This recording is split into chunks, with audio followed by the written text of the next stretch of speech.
It's already live. It's already showing live? So, I didn't see a countdown. did I? No, my bad. All right. Well, welcome. If you are new to the channel, this is Living in Coastal Virginia YouTube channel. My name is Dan Inman, your bearded host. And we have my partner in crime behind the scenes over there, Mr. Sean. Sean, give a wave to the people.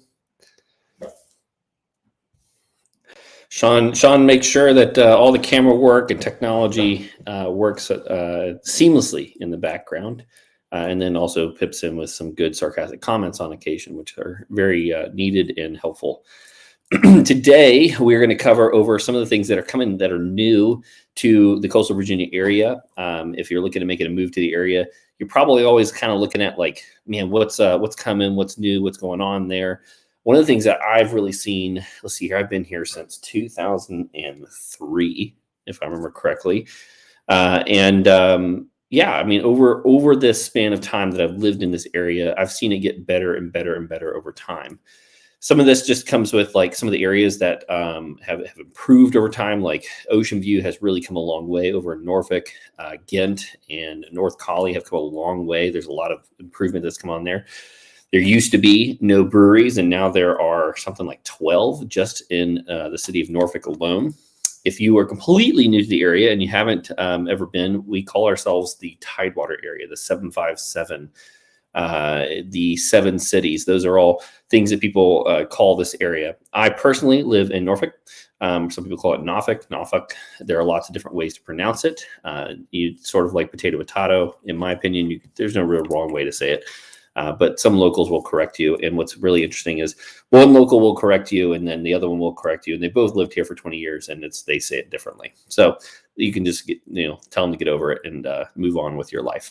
So a couple of things that I wanted to go over, which I think are just really big things, really big news, is one is that Amazon has made a move to the area. So Sean, do I need to click share the screen there? I got it.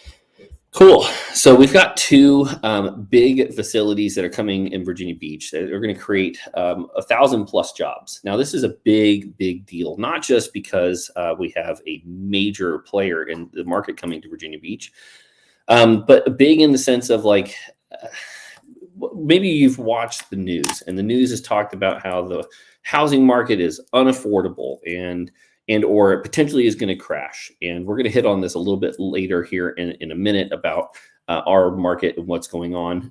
But when you have 1,000 jobs being created in an area, that creates demand. When you have increased demand, the likelihood that prices are going to go down is low. And 1,000 jobs is nothing to sneeze at. That's a lot of jobs to create in an area. And I think it's going to be good. I think it's going to be an overall good. Obviously there's going to be a bell curve of incomes that come along with that, but it's going to provide a lot of income for the area, a lot of drivers, a lot of support jobs. Isn't just necessarily jobs for Amazon, but all the support jobs that come along with it. And I think this is a really big deal. I actually have clients that have reached out to me because they found me on YouTube and they're moving to the area, and just for this reason, they're going to be working for Amazon, which is super cool. 650,000 square foot robotics fulfillment center to be launched in operations by 2025. That's not very far away. 2024, which is so weird to say, is next year. I mean, there are movies that we were watching, like 2024 was like the year of the flying car or something along those lines. So anyway, this is just super cool how that's a pretty big deal. And I guess my tabs here are kind of giving it away. But the next one here just opened up recently. Now, Sean, I actually went to the store the other day because I can take my kids by it. The new store looks awesome from the outside, but the line to get in was wrapped all the way around two whole blocks. My wife, Rachel, had said that there was somebody that had waited in line for 5 hours to get in the store. And I thought, well, as much as I am a Lego fan, and as much months I can go there. I can wait 30 days and then go in and check it out. But this is super cool. Actually, another really big Lego news story is that they're building a Lego manufacturing plant in right outside of Richmond. Now, that's not our area, but it will be the first one in the United States, which is a huge deal. And then also, within the state of Virginia, I think that one potentially, if we're going to do a grand opening, waiting in line and kind of going through the factory, that could be the one that's worthwhile, going to. But this is a big deal. So if you're new to this area, let me zoom out on the screen here. You can kind of see it's right here, centrally located. It's in an area called Town Center. And then there's plenty of parking. They've got free parking here. Actually, just went to Town Center that same night. We went to P.F. Chang's. This is the first time I've ever been to P.F. Chang's. Now it's good, but I just don't know if the price is worth it. Have you ever been to P.F. Chang's? I've not been there, no. It's expensive. Really good food. I thought it was good, but I just don't know. It's like as you get more and more expensive, you kind of go, is this really worth it? It's like I feel that way about some steaks. I'm like, man, this is a really expensive steak. We went to Bird and Baldwin as a team. Was it a year ago, 2 years ago? 2 years ago, yeah. And I think they had like $200 lines. It wasn't that it wasn't delightful. It was a good steak, cooked well, great environment, but $200 for one steak. I just don't know. There are some other things like the jumbo shrimp that we had that was absolutely phenomenal. There's some other things like the bone marrow that I probably would never cook at my own house, but steak's one of those things that I do pretty well that would have a hard time potentially spending $200 on a steak again. Maybe if somebody else is paying, I'll do it. But the prior kind of like poor kid in me that just really struggles with that. The third item, which I think is just is totally worth it. I really like this photo, Sean, right here. Just shows the oceanfront, is the Wave Garden that's being built out. And if you drive by there, you'll see a big face on there that you should recognize, which is Pharrell. So he's part of this project. And let me kind of zoom up or scroll up here. Check this out. Now, Hanger Law, the attorney's office that we work with quite often, is right here. It's like in this little section. So they'll actually be able to see the wave pool from the rooftop. Sean and I were at an event there, and we were kind of overlooking the construction site there. But this is really cool. We're talking hotel rooms, really high-end hotel rooms. They're going to be able to cover these up and do concerts here. 2 wave pools, restaurants along the bottom. I believe a Chick-fil-A and a Starbucks are going in here. This whole thing is going to be really, really cool and a major attraction for Virginia Beach. It's being built out by Bashar Development and W.M. Jordan. This is just a super cool project called The Dome that is being built out right here in Virginia Beach. And I think this is going to be amazing. Maybe we'll just, Amazon's coming here. We got the Wave Garden coming in, the Dome. Maybe a couple more big projects, and then who knows? Maybe a major sports team will eventually come to Hampton Roads, which I think We'll see. I think is in our future here, Sean. If you were going to pick the first one, which would you pick? I mean, obviously, I'm a football fan. Oh, me. Obviously, I'm a football fan, so I would go football. Okay. But realistically, I could see it being like a hockey team. I think basketball probably we could pull off because the scope probably could handle some of that already. Yeah. But I think it's. They have a new facility though. It was fresh. I think you're right. But yeah, these are some really cool projects that are coming. Let me make a shift here. So some of the things that we are seeing in today's market. So let me pull over here and open up the current market statistics. So I don't know if anyone's paying attention there, Sean, or has put any questions. If you are watching, please tell us where you're coming from, where you're watching from. Love to get some input. If you have any questions, please feel free to jump in here. We're going to cover some market statistics. We're going to make a shift from some of the news into what are we seeing, right? We're sitting here right now at why is that doing that? Sorry. We're sitting here early November and heading into winter. What tends to happen during winters? And so I want to kind of give you some market stats. If you're a buyer or a seller in today's market, what can you expect? What should you expect if you're looking at making a purchase or sale here in the next couple of months? Hey, Dan, I've heard that some markets are down, some markets are up. What's going on with our market here locally? Yeah, see ya. So we've got, I'm going to go down here and I'm going to open up 2 different ones. We've got market insights and then we've got weekly trends because I want to see what happens, just some general trends, right? So let me kind of give you some insights here. You see, this is median sales price from 2004 to 2023. If you've ever watched it live, you've seen me open this up multiple times. But let me kind of give you some insights here. So you see these lows and these highs, these are correlated with summers and winters. There's just always more demand during summer, and so prices get pushed up during that summer period. Then as less demand comes into play during winter, you can see it comes down during winter. And those lows are usually correlated with a January, February. Kind of see there's a January, there's a January, there's a January. And then you can kind of see that that happens every single year. Now, year over year, there are some markets that came down, but you can see the peak of last summer to the peak of this summer, we were actually up about 6.5%. So although the amount of business that was actually being done, right? So the way that we see that is what's something's called settled sales. So how many sales actually were being done. And you can see that in 6, we had a peak amount of sales that were done at 33.86, and then a peak right here at 27.34. Sean, can you do some quick math for us there?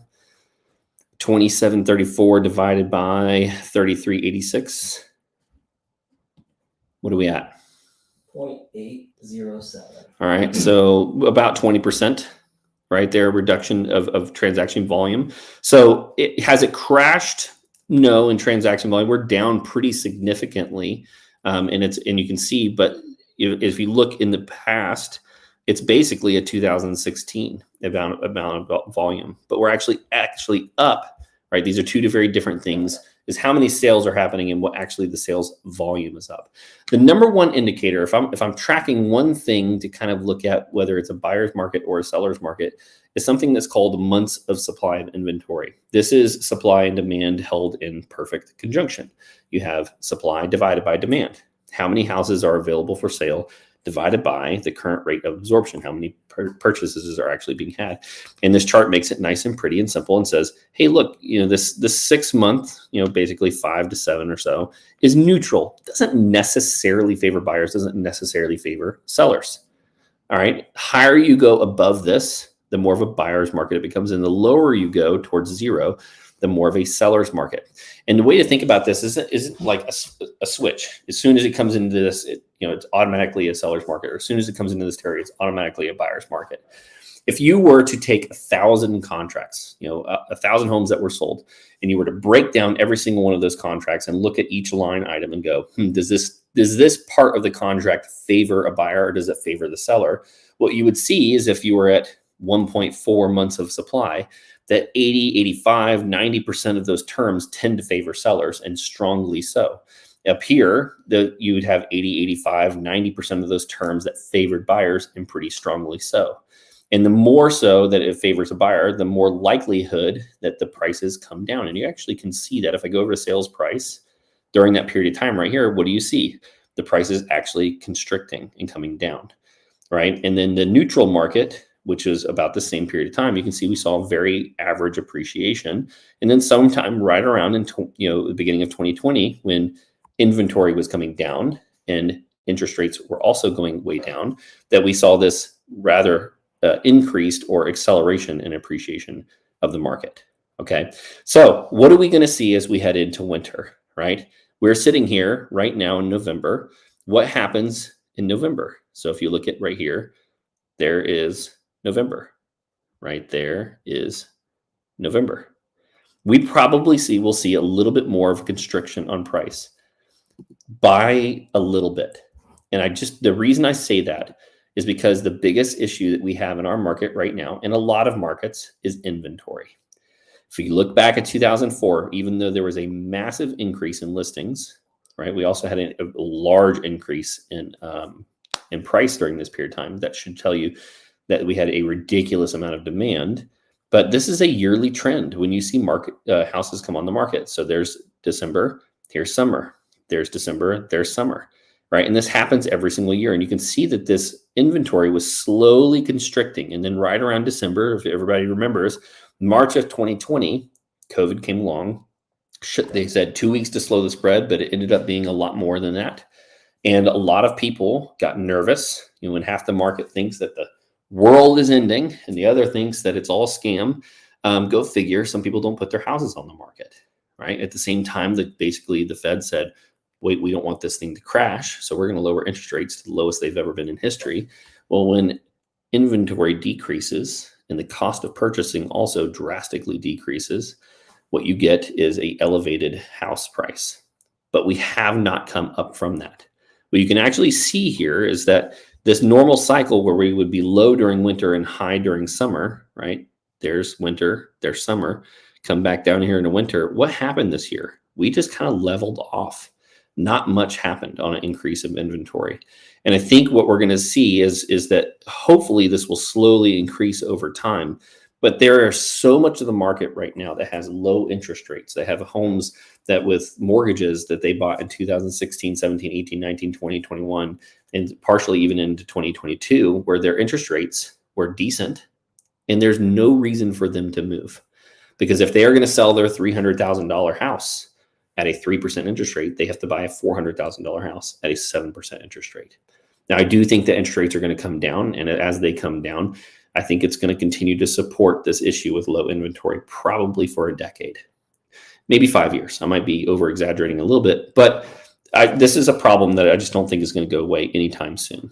So how do you make this actionable? What do you do with this information? Well, as you're heading into winter, a lot of these people that are listed on the market are looking at that going, oh man, I want to be sold. I want to be sold. I want to be sold. Right? They want to be done. They want to be out of their homes. That if they've decided to sell, it's because they have to sell. It's not because they necessarily want to sell and they want to be done. So if you're a buyer in today's market, your best deal is probably going to happen between now and March, right? Because what's going to end up happening as we head into early spring? I think interest rates are probably going to come down, even if they don't come down that much. What I would say is there is a very strong trend that every single year in January, February, March, so there's March right there, there's March right there, there's March right there. That between now and say January, February is going to be your best deal, because as we head into March, April, May, especially May, is going to be when it's the best time to be a seller. So unless you have to sell, unless you absolutely must sell as a seller, I would tell you that it's probably optimal to wait till next summer if that's something that you can coordinate. Hey, look, if you've got to sell, you've got to sell. And if you have to sell, my advice would be that you absolutely must be priced properly and your house needs to look phenomenal, because those sellers are very picky today. They have gone through COVID, or they saw their friends go through COVID, and they don't want to make a mistake. So they're taking their time. I'm seeing it when I'm working with a buyer. They are taking their time. They want to get a good deal. They want to make sure that they're not making a terrible mistake. This idea of multiple offers without a home inspection, waive contingencies, it's kind of a thing in the past, unless you have a phenomenal property and it's priced properly. So when we have those conversations, what we need to make sure is that a really good agent too, right? well, the good agent hopefully is going to help you set all of that up, right? They're going to help you coordinate. One of the things that we like to do on our listings is to do pre-inspections for termite and moisture at a minimum. Why? Because that tends to be one of the bigger items that kills deals. And if we can eliminate that variable at the beginning, it causes a little bit less stress. It makes this whole thing go a little bit smoother. And typically, we can shop around on those costs and see if there's a way for you to save some money. If you're under contract and that buyer says, hey, look, I want to use my person, you're under the gun a little bit more. You have a little less options available to you. So those are some things that you want to make sure that you're paying attention to. All right. So if you're a seller and you have to sell, then you need to be priced right and you need to come on market with your best foot forward. Otherwise, I'd say wait till summer. If you're a buyer, man, I can't tell you enough that if you're looking at buying sometime in the next 3 to 6 months, the next 3 months, I would just push to say, look, I get we're headed into a holiday season, but if you're trying to optimize, if you're trying to get the best possible deal, right now is the time to look to buy. That's it. That's all I got. All right. See you guys next time. Cool. Thank you.